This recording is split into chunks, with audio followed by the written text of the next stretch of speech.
Dan seperti mana yang kita tahu, antara kelebihan orang yang menunaikan umrah dan ziarah Nabi di Madinah Al-Munawwarah berpeluang untuk memperbanyakkan solat jenazah. Nabi SAW bersabda, "Man shalla ala janazah falahu qirat, wa man tabi'aha hatta tudfan falahu qiratan atau kama qala." Maksudnya, sesiapa yang solatkan jenazah bagi dia satu qirat, dan sesiapa yang mengikut jenazah tersebut sehingga ia ditanam, maka dia mendapat 2 qirat.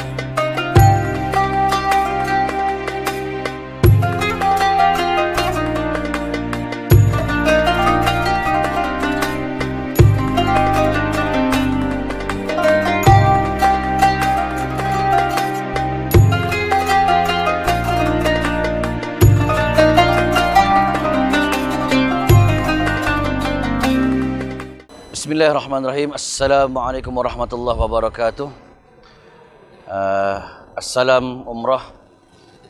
Biasa kalau kita tengok pada jemaah semua, setiap kali solat 5 waktu hampir tidak miss. Setiap kali solat 5 waktu, selepasnya kita akan mendengar Bilal akan melaungkan As-salatu alal amwat yarhamkumullah. Apakah maksudnya? Iaitu seruan kepada solat jenazah. Moga-moga jemaah dirahmati.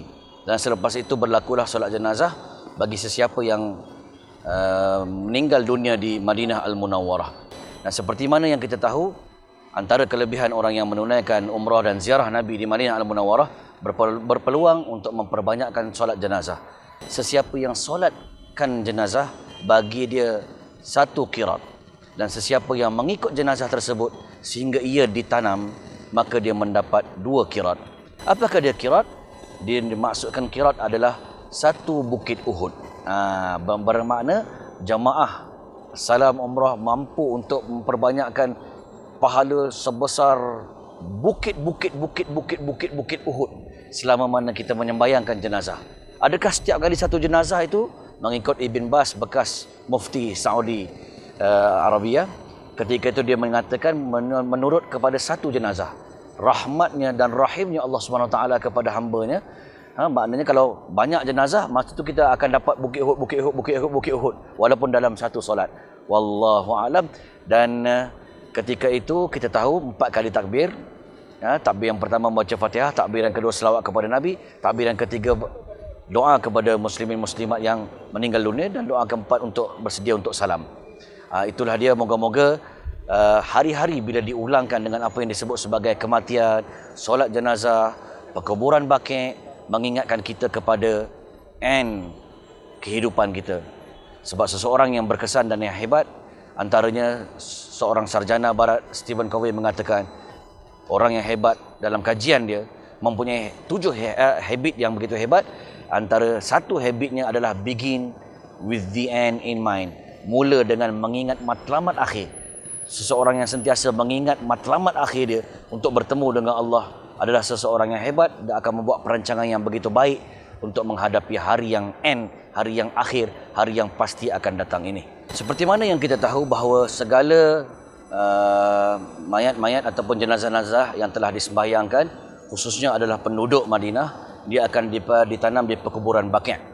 Perkuburan baqi' yang kita tahu 3 ataupun 2 waktu yang biasa dibuka. Yang pertama selepas waktu subuh, dan yang kedua selepas waktu asar, dan yang ketiga adalah setiap kali untuk memasukkan jenazah di situ.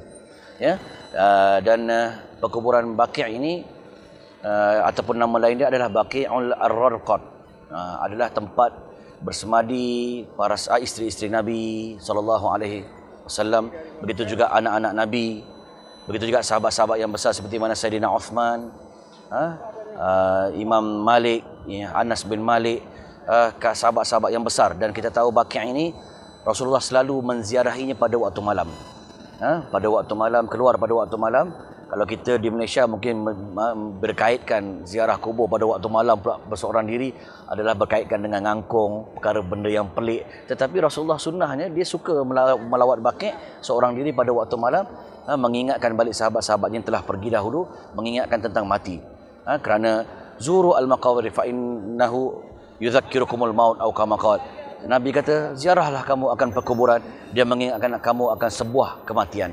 Dan alhamdulillah banyak juga warga Malaysia yang berkesempatan untuk disemadikan roh-roh mereka ataupun jenazah-jenazah mereka di perkuburan Baqi' ini. Beruntunglah kepada mereka yang bersebelahan dan berjiran dengan Nabi SAW dan sahabat-sahabat yang besar. Antara yang pernah saya ingat adalah anak murid saya iaitu Khairun Nasirin, yang juga pernah membantu Mantop Travel and Tour Sdn Bhd untuk melancarkan urusan umrah di sini. Begitu juga sahabat seperjuangan Ustaz Nur Razli Musa ataupun terkenal Ustaz Nur Razli Taliban yang berada di sebelah dengan makam anak Nabi Ibrahim AS dan berdekatan dengan Anas bin Malik, dan begitu juga dengan imam qiraat yang terkenal di Madinah, Imam Nafi' Al-Madani. Dan bagi penduduk Baqi' Al-Gharqad perkuburan ini, Nabi ada syafaat khusus pada hari kiamat untuk mereka yang ditanamkan di perkuburan Baqi'. Ya Allah, bangkitkanlah kami dan matikanlah kami di Madinah, ya Allah, tempat perkuburan Baqi', untuk mendapat syafaat Nabi-Mu sallallahu alaihi wasallam di akhirat kelak khusus. Dan sangguplah kami, ya Allah, berjiran dengan jasad Rasulullah sallallahu alaihi wasallam yang sangat kami sayangi dan rindu itu. Moga-moga kita termasuk daripada ahli yang boleh syahid, dikurniakan syahadah untuk mati kat bumi Madinah yang mulia ini. Dan Nabi memberi peluang sesiapa yang benar-benar sidik ataupun benar dalam niatnya untuk mati syahid, walaupun dia tidak dapat syahid di Madinah, tidak dapat syahid di medan peperangan, tidak dapat syahid pada fisabilillah, walaupun dia mati di atas katilnya sendiri, tetapi dia dikira manazil ataupun tempat martabat dia adalah sebaris dengan para syuhada. Rahmatnya Allah Subhanahu Wa Taala, moga-moga saya dan tuan-tuan dibariskan dengan sebaris para syuhada, yang baik lagi pula syuhada yang berada di perkuburan Baqi', berjiran dengan kekasih agung Allah Subhanahu Wa Taala, Nabi Muhammad sallallahu alaihi wa alihi wa baraka wasallam. Assalamualaikum warahmatullahi wabarakatuh.